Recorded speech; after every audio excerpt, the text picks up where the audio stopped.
नमस्कार दोस्तों, DD red के एक और रिएक्शन वीडियो में आप सभी का स्वागत है। मैं हूं आलोक। तो आज जो वीडियो लेकर आए हैं वो वीडियो है नाला पाकिस्तानी रिएक्शन का और इसका टाइटल है बॉम्ब से भीगा कटोरा, पाक मोदी रूट्स पाकिस्तान। अच्छा जी, चले देखते हैं क्या हो गया इसे। ये पाकिस्तान जो है एक जमहूरी मुल्क, एक आज़ाद मुल्क, आहिस्ता आहिस्ता दुनिया में ये भिखारी के नाम से कैसे मशहूर हो गया?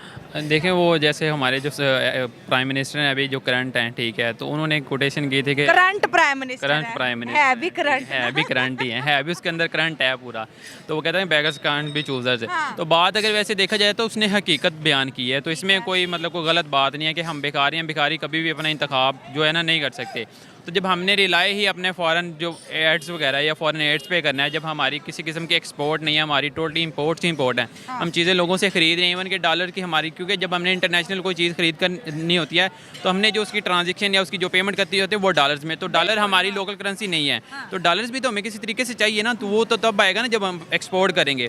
तो वो एक्सपोर्ट तो हम करते नहीं, फिर हम कर्जे मांग के जो कर्जों के डॉलर्स हमारे पास आते हैं वो डॉलर्स हम दे के तो चीज़ें इंपोर्ट कर सकते हैं। तो हम बेसिकली भिखारी, उसने सही कहा था कि हम भिखारी कौम है, तो हम अपने जो है ना तो अपने डिसीजन ले सकते हैं, क्योंकि हमें हाकम के मुताबिक चलना पड़ता है, जो हमें हुक्म देता है, जिसने बेसिकली हम पे इन्वेस्ट किया होता है, तो उसके अकॉर्डिंग हमें चलना पड़ता है। तो उसके लिहाज से ये तो आपने कह दिया।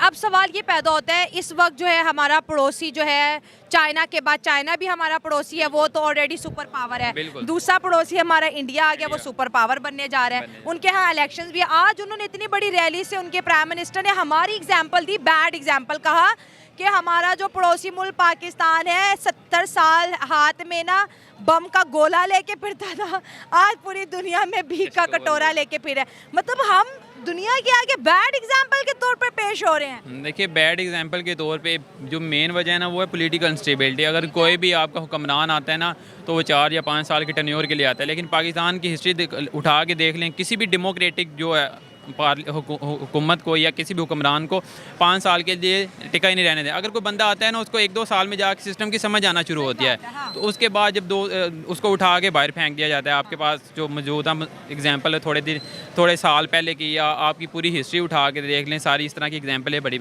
उसकी बाकी। लेकिन इमरान खान को आप कह रहे हो कि डेमोक्रेटिक तरीके से उठाकर बाहर नहीं फेंका गया, आप ये कह रहे हो ना। लेकिन मुझे लगता है कि आपको पढ़ने की जरूरत है, आपको पढ़ने की जरूरत है, समझने की जरूरत है। ये सुनी सुनाई बातें मत करिए आप लोग। पाकिस्तान की पार्लियामेंट में उनके खिलाफ नो कॉन्फिडेंस मोशन पेश हुआ और वो उसकी वजह से वो बाहर हुए। उनको किसी ने उठा के बाहर नहीं फेंक दिया कि आपके पास मेजोरिटी है और आप नहीं कर सकते। अब वो जोड़ तोड़ कैसे हुई, दैट इज डिफरेंट स्टोरी। लेकिन वो गए हैं पूरे डेमोक्रेटिक तरीके से ही। और नहीं तो एक काम करिए, अगर ऐसा आपको लगता है आप सुप्रीम कोर्ट में केस करिए, आप इंटरनेशनल कोर्ट में केस कर दीजिए कि भैया ये देखो, ये तो ऐसी गड़बड़ हुई है। तो सारे सबूत बनाए गए हैं ना भाई, सबूत के साथ हुआ है कि भाई आप डेमोक्रेटिक तरीके से ही, पार्लियामेंट के तरीके से ही आप बाहर हुए हो। की बात कर लें नरेंद्र मोदी की, तो उसने बिल्कुल हकीकत बयान किया कि हम कहते हैं कि हम एडमी पावर हैं, हमारी आवाम को 100 कार्ड सा एक नारा और जज्बा दे दिया जाता है जी, पाकिस्तान दुनिया में ऐसी कोई पावर नहीं जो पाकिस्तान को तबाह कर जाए। ये एक वो जिसे कहते हैं ना एक मिथ बनी हुई है। लेकिन अगर देखा जाए ना कि हम थोड़ी सी ऐसे गर्दन उठाए ना तो हमारा हमसाया ऐसे उड़ा के हमें रख देगा। लेकिन हम सिर्फ ये है कि हम सिर्फ अपना गुजारा करें, हम टाइम पास कर रहे हैं। फेंक दे, कमेंट्स में आते हैं यार पहले अपना आटा तो पूरा कर लो, बातें बाद तो बिल्कुल वो सही कहते हैं, लेकिन हमें ये बातें वक्ती तौर पे बुरी लगती हैं।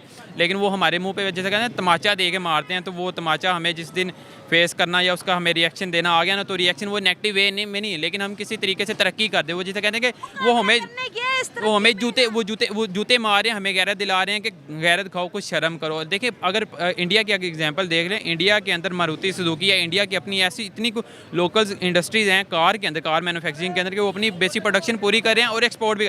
आप पाकिस्तान का मुझे एक भी दिखा दें कोई सी ऐसे लोकल प्लांट आपका जो अपनी लोकल प्रोडक्शन कर रहा है। आप ये सुजुकी ये डब्बा सुजुकी आती है 20-22 लाख की, ये भी आप अपनी एथराइज नहीं कर सकते, पाकिस्तान खुद नहीं प्रोड्यूस कर रहा है। इसके भी पार्ट्स जो हैं आपको जापान से आते हैं, जापान से आपको समरी मिलती है, उसके बाद आप प्रोड्यूस करते हैं, सारा पैसा जापान के पास जाता है। आपको वो सही कहते हैं आप भिखारी हैं, और आप सिर्फ ये है कि वो एक हाइप सी बनी हुई है कि हमें एटॉमिक पावर है, हमें कुछ नहीं कर सकते। वो एटम का भी हमने क्या करना है, 72 में आपने क्या काला करतूत किया वो ठीक है, कारगिल में आपने क्या किया, वो एटॉमिक पावर का हमने जेब में लेके घूमना है, अगर हमने उसको इस्तेमाल नहीं करना। या शबराज इंडिया को दे दे, वो दिवाली पे चला ले, फिर हमसे तो बेहतर ये है ना कि इंडिया चला ले दिवाली पे, हम तो इसका इस्तेमाल हमारे लिए तो कुछ भी नहीं है। तो वो बिल्कुल सही कह रहे हैं इस लिहाज से। अच्छा चलो, ये तो आपने नहीं, हमारे पास दिवाली पर चलाने के लिए और भी बहुत पटाखे हैं, एटम नहीं चलाते हम दिवाली पे, हम पागल थोड़ी ना आपकी तरह।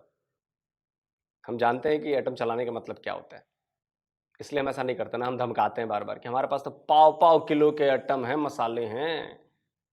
आपके मंत्री कहते हैं हम तो जी न्यूक्लियर वॉर कर लेंगे, आपका इमरान खान भी कह चुका है न्यूक्लियर वॉर हो जाएगी। तो ये सब धमकियां आप लोग देते हो, हम नहीं देते। हमें पता है कि न्यूक्लियर का मतलब क्या होता है और न्यूक्लियर नहीं होना चाहिए। न्यूक्लियर वॉर कभी ना हो, ये मनाइए ऊपर वाले से। हम तो समझदार हैं, हम जानते हैं कि उसका नुकसान क्या है, लेकिन आपका क्या होगा आपको नहीं पता है। सर्च कर लीजिए थोड़ा आप खुद ही। बड़ी अच्छी बातें भी की, बड़ी तल्ख बातें भी की। अभी पाकिस्तान ने इंडिया की इंटरनेशनल जो है यूएन के अंदर कंप्लेन की है कि भाई इंडिया को रोके, ये अपनी सियासी कंपेन्स में हमारी एग्जांपल्स क्यों लोगों को दे रहे हैं, देखिए वो हमारे मैटर्स को क्यों डिस्कस कर रहे हैं। वो एक डेमोक्रेटिक कंट्री है, ठीक है, या आप मानते हैं? मानते हैं, ये कि आपको भी आप नहीं मानते? नहीं, मैं मानती। दूसरी बड़ी आप जो मुझसे क्यों पूछ रहे हैं? आपको पता है ना। तो ये हकीकत है, ये बिल्कुल सबसे मतलब आप छुपा के नहीं रख सकते। हाँ, पहले हमने बड़ी छुपाई हैं, ठीक है, बड़े झूठ के पलंदे बांध बूंद के एक पर्दा सा बना के ना आवाम को पीछे लगाया। अब आवाम को इस चीज़ की समझ आना अगर कोई इंटरनेट का सारा कुछ एक्सपोज करके रख दिया। तो सोशल मीडिया की यही फ़ायदा है ना कि इस पे वो उस लेवल की सैंक्शन नहीं होती कि जनरल पब्लिक ना अपने लिहाज से कंज्यूम चीज़ों को कर सकते, बोल सकती है बिल्कुल, और अपनी आवाज़ उठा सकती है। हम इंडिया की शिकायतें लगा रहे हैं कि इंडिया बाज आ जाएगा। नहीं, यूएन में आपके पास कोई राइट ही नहीं है। यूएन आपको कैसे प्रोटेक्ट करेगा? आपको इंटरनेशनल ऐसा राइट मुझे उठा के देख लेंगे आप जी, उसको कहें जी जी हमारी बातें अपनी इलेक्शन कैंपेन में करता है। हाँ, एक दूसरे नंबर पे ये कि उसमें इलेक्शन आ रहे हैं, उन्हें एक पॉलिटिकल टच देना है। जब आपके यहाँ इलेक्शन आते हैं, आप नहीं कहते कि हम ऐसे कर देंगे इंडिया को, हम ये कश्मीर लेके दे देंगे। लिया तो है नहीं आपने 76 सालों में, लेके दिखाए ना मुझे। आपके पास कौन सी ऐसी पावर है? आप लद्दाख में हुआ था इंडिया के साथ मामला, आप कहते जी मौका मिला अब हम कश्मीर ले लेंगे, आपसे तब भी कुछ नहीं हुआ, ठीक है। तो ये सिर्फ ना कहने की बातें हैं, आप कुछ भी नहीं कर सकते। आपके हाथ जैसे कहते हैं आपके मालिकों ने बांधे हुए हैं, जो मालिक आपको डॉलर्स देते हैं ना, वो मालिक कहते हैं कि आपने आंख भी उठा के देखी ना इसराइल की तरफ या उसकी तरफ, तो हम आपको फेंक के रख देंगे। अब जो आपके जो वो साबका थे हमीद गुल, ठीक है, तो आपके जो डॉक्टर अब्दुल कदीर से हामिद मीर ने एक बड़ा मतलब वो उसने मज़े की बात की थी कि हामिद मीर ने सवाल पूछा कि आपने इसकी मिसाइल की रेंज क्यों नहीं बढ़ाई। तो डॉक्टर साहब कह रहे हैं कि मैंने समरी पेश की थी, फलां बंदे को, हाँ बिल्कुल आपको एग्जैक्ट पता है, तो मैंने बस फलां बंदे ने कहा था तुम पागल हो। उसने कहा क्या तुम इसकी रेंज बढ़ा के, इसका मतलब तुम इसराइल को तबाह करना चाहते हो, तो मतलब इसको तुम ख़त्म कर दो, इसकी रेंज इतनी ही रहने दो, सिर्फ इंडिया तक बस। इंडिया तक। तो वो आर्डर अल्लाह उनको जन्नत बख्शे, तो मुशर्रफ साहब किसकी ज़ुबान बोल रहे थे? आपके मालिकों की, जो आपको डॉलर के नोट भर के, जो बैग भर के देते हैं, तो आपने फिर मालिकों की तो बात माननी है ना। अब करे क्या, जिनसे फ़ायदा हो, चाइना से फ़ायदा होना है, बेचारे चाइनीज़ को भी मार रहे हैं, इंडिया से फ़ायदा होना है, उधर हमने मसला कश्मीर खड़ा कर दिया, हम बेचारे जाएँ तो जाएँ का, हमारे तो सारे दरवाजे बंद हो गए हैं। असल में पता क्या, तरक्की तब होती है जब आप नेशनल इंटरेस्ट को प्रेफरेंस दें, ठीक है। आपकी जो कौमी तरजीह है, आपकी कौमी तरजीह है ही नहीं, आपकी फॉरेन पॉलिसी है ही नहीं। आपको ईरान से तेल मिलता है, ठीक है, लेकिन वो अमेरिका ने सैंक्शन लगाए हुए थे। अगर देखें ना, बेसिकली अमेरिका की या तो ले रहे हैं ईरान से, इंडिया ले रहा है भाई, इंडिया चौधरी आदमी है, मगर ये मैं फिर वो कहते हैं ना कि मालक ही इंडिया मालक है, हम नौकर आदमी, हम तो नहीं ना ले सकते, किसी सूरत भी नहीं ले सकते। मेरे को उन्हें आंखें नहीं दिखाता, हमें जल्दी जल्दी पैगाम भेज देता भाई तुम लोगों को सैंक्शंस लगा देंगे, वो तो डील कर रहे हैं। मिसाल के तौर पे आप जी, आपके घर का खर्चा 2000 रुपये, आप 2000 कमा के जो है ना वो खर्च कर रहे हैं। आपको बंदा बाहर से आके बात करे, आप सुनेंगे? नहीं सुनेंगे, ठीक है। अगर आपके खर्चा घर का 2000, आप कमा 1000 है, 2000 से 1000 उससे लेके उधार घर चला रहे हैं, वो आपको जो मर्जी आके कह दे, आप सुनेंगे? फिर तो चुप सुनना पड़ेगा, फिर तो आपने चुप करके। इसलिए नहीं किसी की सुनता। इंडिया की देखिए, इंडिया की एक जो है ना वो इकानमी अभी बिल्कुल हाई पे जा रही है, वर्ल्ड की वो एक ट्रेड मंडी बना हुआ है, ठीक है। जैसे बाकी बातें तो ठीक हैं। अभी मैं कोई रिपोर्ट पढ़ रहा था, तो उसमें मुझे ये नज़र आया कि जो आईएमएफ से पैसे लिए सबसे ज़्यादा देशों ने, उसमें शायद चौथे नंबर पे या 5वें नंबर पे है। आई थिंक टॉप 5 में तो है पाकिस्तान, या टॉप 3 में है, एग्जैक्ट याद नहीं आ रहा, लेकिन वो डेटा में चिपका दूंगा स्क्रीनशॉट, आप उसमें देख लीजिएगा पाकिस्तान कहाँ पे है। मेरे ये डेटा दिखाने का मेरा मकसद ये है कि आप समझें कि आप लोग किस तरह भीख पे गुजारा कर रहे हैं, आप लोग कर्ज पे गुजारा कर रहे हैं। भीख तो चलो फिर भी मिल जाती है, वो आपको वापस नहीं देनी होती। ये भीख भी नहीं है, ये साहूकार का कर्जा है जिसका कंपाउंड इंटरेस्ट आपको देना है, और साथ में उसकी सारी बातें भी माननी है। अब मान रहे हो ना आप, बिजली के बिल बढ़ाओ, पेट्रोल डीजल बढ़ाओ, ये बढ़ाओ, वो टैक्स लगाओ, ये टैक्स कर दो, इनकम टैक्स में ऐसा कर दो, वैसा कर दो, हम बताएंगे कैसे होगा। डिक्टेट हो रहे हो आप। एक तरह से आप अपने आप को गिरवी रखते जा रहे हो, आप अपने फैसले खुद नहीं कर सकते। बिजली के रेट बढ़ाने हैं, ये फैसला आपकी सरकार नहीं करेगी, ये आईएमएफ करेगा। पेट्रोल डीजल के रेट बढ़ेंगे, ये फैसला आप नहीं करेंगे, आपकी जो लोन आपने लिया है जिस बैंक से यानी कि आईएमएफ से, वो करेगा। आप आईएमएफ की गिरफ्त में आते जा रहे हो और एक टाइम ऐसा आएगा जब पीएमओ में आपके पीएम के साथ एक बंदा आईएमएफ का बैठा होगा और पीएम आपका बस साइन करेगा, डिक्टेट वो करेगा कि जब चलो ऐसा करो, वैसा करो, ऐसा करो, वैसा करो। अब देखिएगा ये होगा, क्योंकि कर्जा चुकाने के लिए आप लोग कुछ करते नहीं। आप ऐसा कोई प्रोडक्ट बनाते हैं जो पूरी दुनिया में सेल होती है और उससे भयंकर कमाई होती है, जैसे हम आईटी का करते हैं, 300-350 बिलियन डॉलर हम उससे कमा रहे हैं।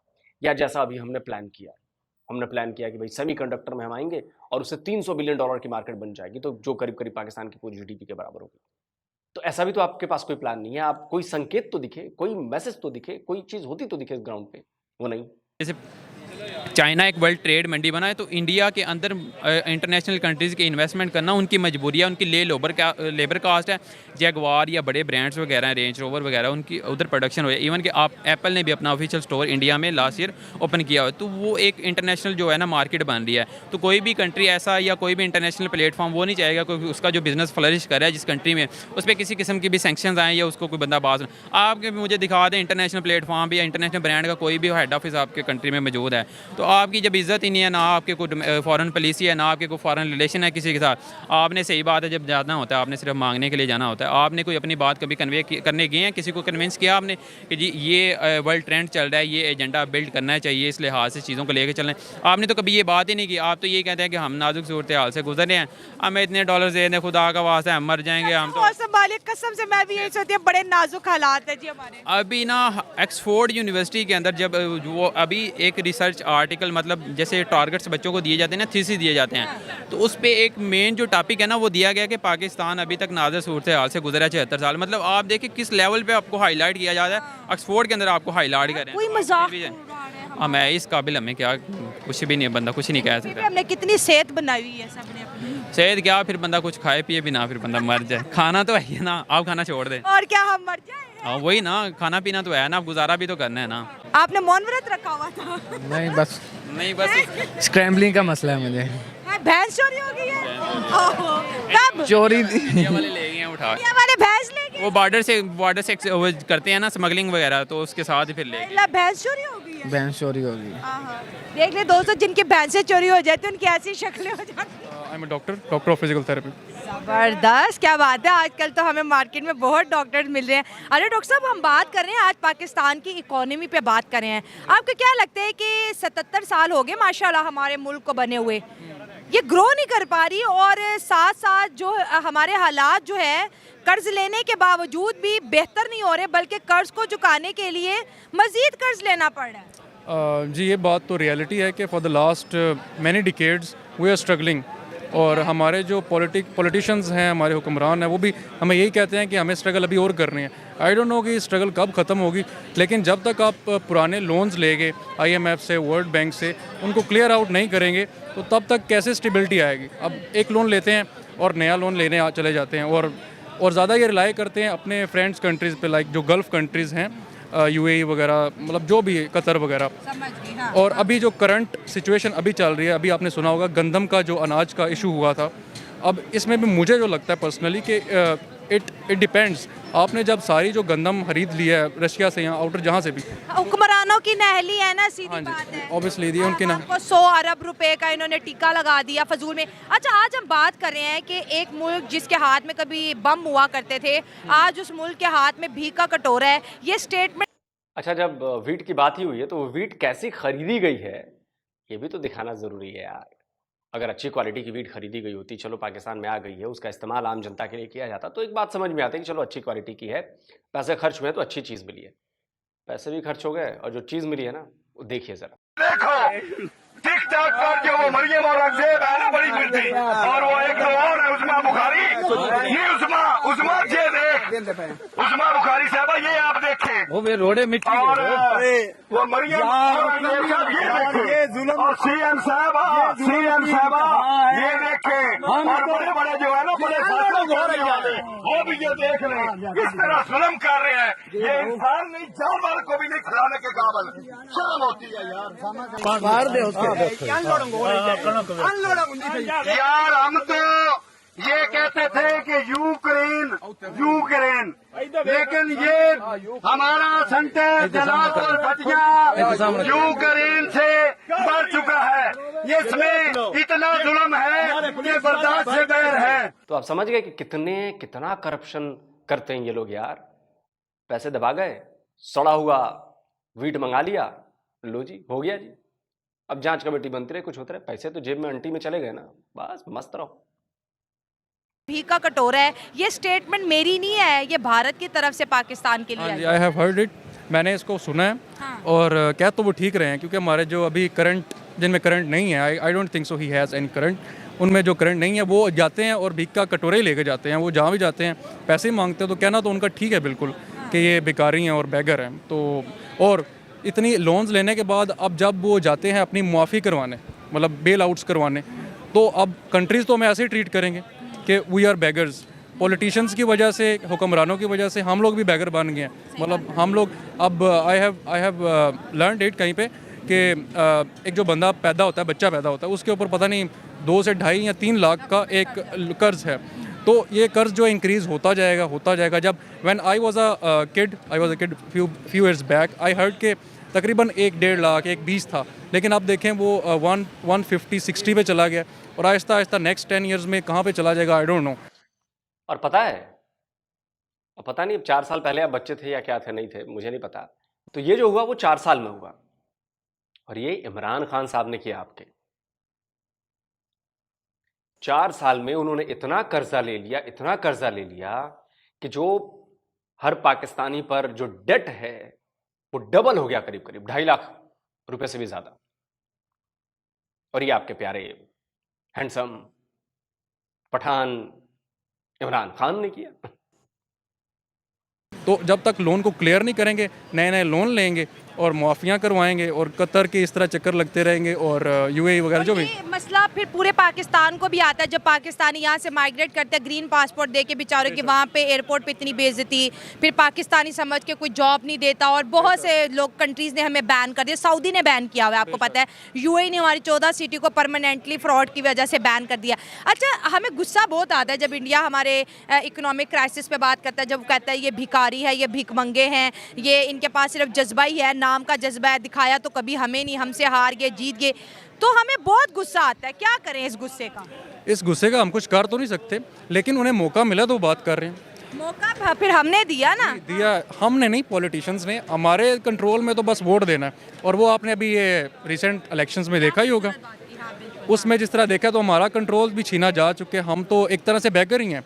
They are calling us beggar in a mean way. वो कह तो ठीक रहे हैं कि ना हम यहाँ पे वोट दे सकते, अपनी मर्ज़ी से कुछ भी नहीं कर सकते। तो एक बैगर यही होता है, उसको हाथ बांध के उसके ऊपर मुसलत की जाए कोई चीज़। और हम 2nd वर्ल्ड वॉर कंट्रीज़ या 3rd वर्ल्ड वॉर कंट्रीज़ जो भी कहते हैं उसी में चल रहे हैं। हम आगे अभी तक नहीं बढ़े, तो उनको जवाब मिला हुआ है। अब जैसे एक और इशू अभी तक चल रहा है करंट, आई डोंट नो कि मीडिया इज़ कवरिंग इट और नॉट, लेकिन ये पाकिस्तान ऑक्यूपाइड कश्मीर, आज़ाद कश्मीर में जो इशू चल रहा है, उनको ये एक बात मिली हुई है कि अब पाकिस्तान में ये कुछ चल रहा है। हालांकि इशूज़ कुछ पाकिस्तान ऑक्युपाइड कश्मीर निकला कैसे आपकी जबान से? मैं हैरान हो रहा हूं इस बात पर। है कि नहीं? क्योंकि नॉर्मली कोई पाकिस्तानी बात नहीं करता ऐसे कि पाकिस्तान ऑक्युपाइड कश्मीर।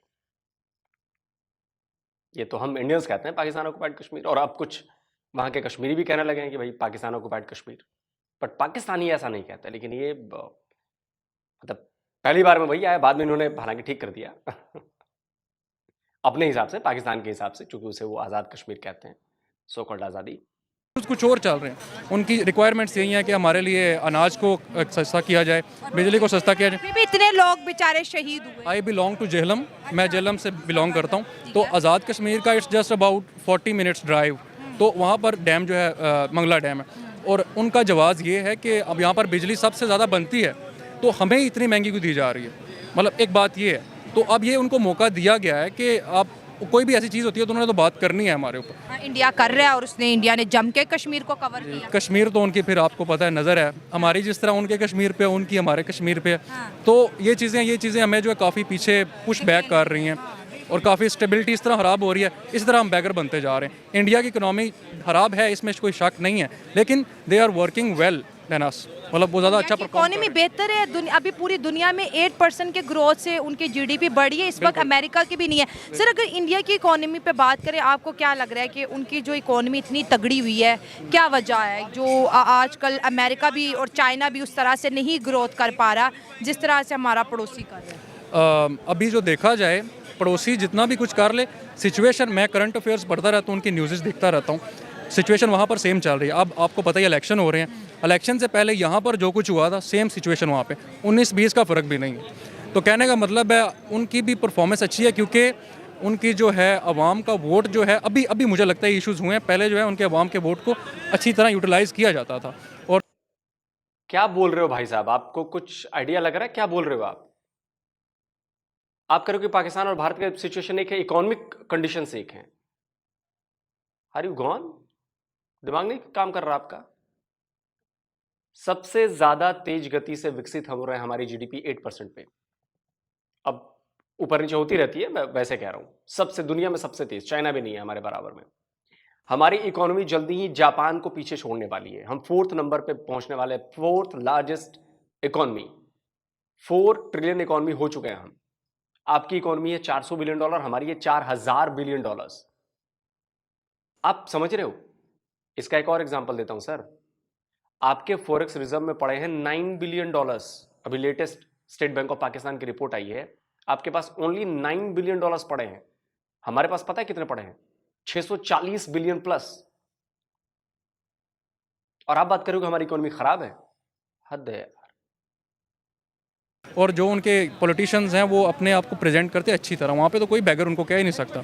इनफैक्ट आपको पता चला होगा कि आप एयरपोर्ट्स पे उनकी करेंसी जो है एक्सचेंज हो, मतलब उस पर हम परचेजिंग कर सकते हैं। कतर, दोहा पे जी। देखा गया, हाँ। इंटरनेशनल एयरपोर्ट्स पे ये एक एजाज़ है, गेस्ट हो एजाज़। करेंसी चल रही है जी, और करेंसी चल रही है और हमारी करेंसी पाकिस्तानी नहीं जेब में रखते। हाँ जी, रखते नहीं है, ये बात है। तो ये है कि इसी वजह से ही काफ़ी वजूहात, बहुत ज़्यादा कॉम्प्लिकेटेड है ये चीज़ें, लेकिन मतलब इसका हल होना चाहिए। अच्छा, जो इंडिया से देख रहे हो उन्हें क्या कहेंगे कि हमें बैड एग्जाम्पल के तौर पे पेश कर रहे हैं जलसों में?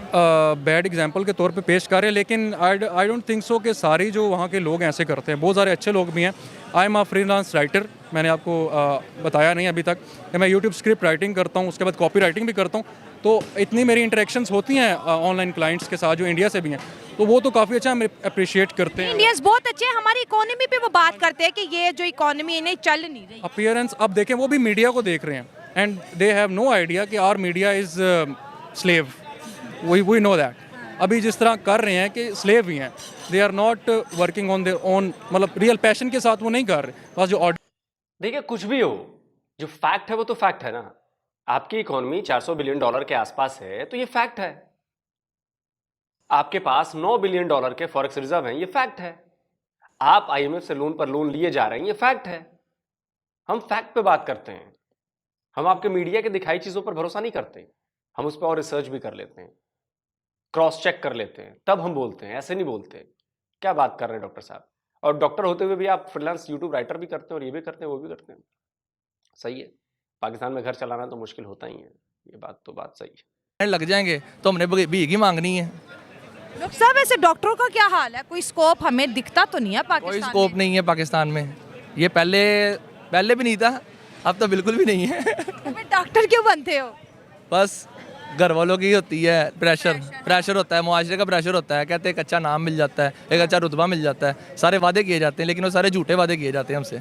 आगे जाके कुछ नहीं होता, आगे जाके ये होता है कि बस अच्छा कमा सकते, कमाना। हमारी आधी से ज्यादा लड़कियां घरों में बैठी हैं कि हमारे लिए कोई डॉक्टर का रिश्ता आएगा तो शादी करेंगे, तो यहाँ पे तो डॉक्टर ही मायूस और ऊपर कह रहे हैं एटम बम चला लेकिन दो। वही ना, अगर डॉक्टर का रिश्ता आ जाए तो वो तो सही है, लेकिन उनकी डिमांड्स भी वही हैं। डॉक्टर में बड़ी गड्डी होनी चाहिए, अब हमारे डॉक्टरों के पास बड़ी गड्डी नहीं है। बहुत सारी वो बेचारे लगा देते हैं एमबीबीएस करने में, प्राइवेट एमबीबीएस करते हैं, करोड़ रुपए दे। आपने तो लड़कियों के दिल तोड़ दिए हैं। तो वो अपनी डिमांड्स हल्की करें ना, फिर तो आप डॉक्टर हैं, लड़कियां क्या डिमांड कर रही हैं जी आजकल आपसे? यही डिमांड्स करती हैं कि बड़ी कोठी हो, बड़ा बंगला हो, हाँ, और 6 डिजिट सैलरी हो, सही है, तो ये इतना कुछ नहीं मुमकिन है ना इस उम्र में। पर वही है कि 50 साल मेहनत करते हैं, 50 साल की उम्र में जाके फिर 25 साल की लड़की से शादी कर लें।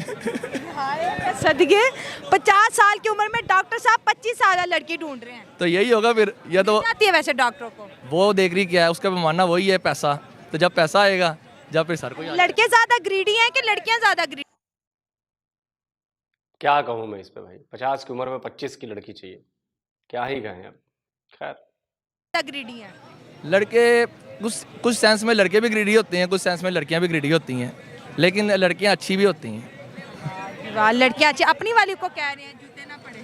नहीं, अपने वाली अगर होती तो मैं इंटरव्यू दे रहा होता। अभी तक सिंगल है जी, सिंगल। अच्छा चले, ये तो गपशप वाली बात है, क्योंकि डॉक्टर साहब को मैंने नॉर्मल करने, क्योंकि आते ही इसने कहा एटम बम चला दो। क्योंकि मैं न्यूज़ रोज एटम बम पटाखा है जो चलाते हैं। नहीं, एटम बम यही है कि एटम बम से हम किसी दुश्मन इसी एटम बम की वजह से दुनिया हमारा मजाक उड़ाती है। नहीं, दुनिया मजाक भी उड़ाती है, लेकिन हमने बड़ी मुश्किल से एटम बम हासिल किया है। उस वजह से हमारे हासिल नहीं किया, बनाया है। बनाया, उसके पुर्जे हासिल किए ना, फिर ही बना जाके वो। अच्छा फिर हाँ। अच्छा, एटम बम में पुर्जे लगते हैं। तो उसके जो भी उसके यूरेनियम जो भी कुछ तदाते हैं वो हमने बड़ी मुश्किल से हासिल किए हैं। मैंने कभी नहीं एटम बम देखा, आपने देखा है? मैंने देखा नहीं, मुझे उसके इंग्रेडिएंट्स का पता क्या क्या डलता आपने भी नहीं देखा हुआ? है। नहीं, वो देखा है मैंने 23 मार्च को। मतलब एटम बम ना हुआ, पकवान हो गया कि इंग्रेडिएंट्स पता है मुझे कि उसमें क्या क्या लगता है। क्या क्या लगता है डॉक्टर साहब, जरा बता दीजिए। यूरेनियम, थोड़ा लोहा लक्कड़, एक थोड़ा रॉकेट फ्यूल, हो गया जी बम तैयार। क्या बात करते हैं यार, इतना आसान रहता, इतना इंग्रेडिएंट्स पता रहता तो सारी दुनिया एटम बम लेके घूम रही होती सर। और आपका एटम बम तो चाइना ने दिया है, उसका ब्लूप्रिंट दिया, कौन सा पुर्जा लगेगा, कहाँ पे लगेगा, कैसे लगेगा, वो सब कुछ दिया चाइना ने। और ये मैं नहीं कहता, आपके यहाँ के न्यूक्लियर फिजिसिस्ट हैं परवेज उदबॉय, वो कहते हैं, सुनिए। बुलाया करते थे। फिर एक दिन उन्होंने मुझे बुलाकर कहा कि आप जिस जगह पे, जिस सोफे पर बैठे हैं, इधर कुछ अमेरिकन सेनेटर्स आए हुए थे और उन्होंने मुझे खूब रगड़ा दिया और कहा कि हमें पता है कि आप बम बना रहे हैं, आप कहते हैं कि आप नहीं बना रहे, लेकिन हम जानते हैं कि आप बम बना रहे हैं। और सबूत के तौर पर उन्होंने एक कागज़ मेरी तरफ फेंका, सामने रखा और कहा कि ये वो बम के डिज़ाइंस हैं जो हमें पता है आपको चाइना ने दिए। तो हाँ, ये बात सही है कि बड़ी मुश्किल से आपने हासिल किया, क्योंकि पैर और पड़े, नाक रगड़ी, तब चाइना ने कहा ठीक है चलो कर देते हैं, क्योंकि अपना पंजा गड़ाना था चाइना को और अमेरिका का पंजा ढीला करना था पाकिस्तान में, तो वो किया उसने और उसका देखो आज फायदा मिला ना उसको। और वो उस एटम बम का कोई यूज नहीं है, क्योंकि आपने एटम बम चलाया, दूसरे ने चलाया तो आप भी खत्म। और एटम बम से रोटी मिलती नहीं है, और आपकी आवाम को एटम बम से ज्यादा रोटी की जरूरत है। आज को गाजी, शाहबुद्दीन, वो सारे एटम बम ही हैं हमने। चलो छोड़ो भाई साहब, वीडियो खत्म करते, हो गई बात जितनी बात होनी थी। देखिए, इन सब का जो जिम्मेदार है वो पाकिस्तान की आवाम है। आवाम इसलिए जिम्मेदार है क्योंकि उसने फौज के या सियासत के जो गलत फैसले थे उनका विरोध नहीं किया। आज भी वो विरोध नहीं करती है, आज भी वो अपने हक के लिए बाहर नहीं निकलती है। कॉलेज के लिए, यूनिवर्सिटी के लिए, रोजगार के लिए, फैक्ट्रीज के लिए, इंडस्ट्रीज के लिए वो बाहर नहीं निकलेगी। हाँ, मजहब के नाम पर जरूर निकल जाएगी।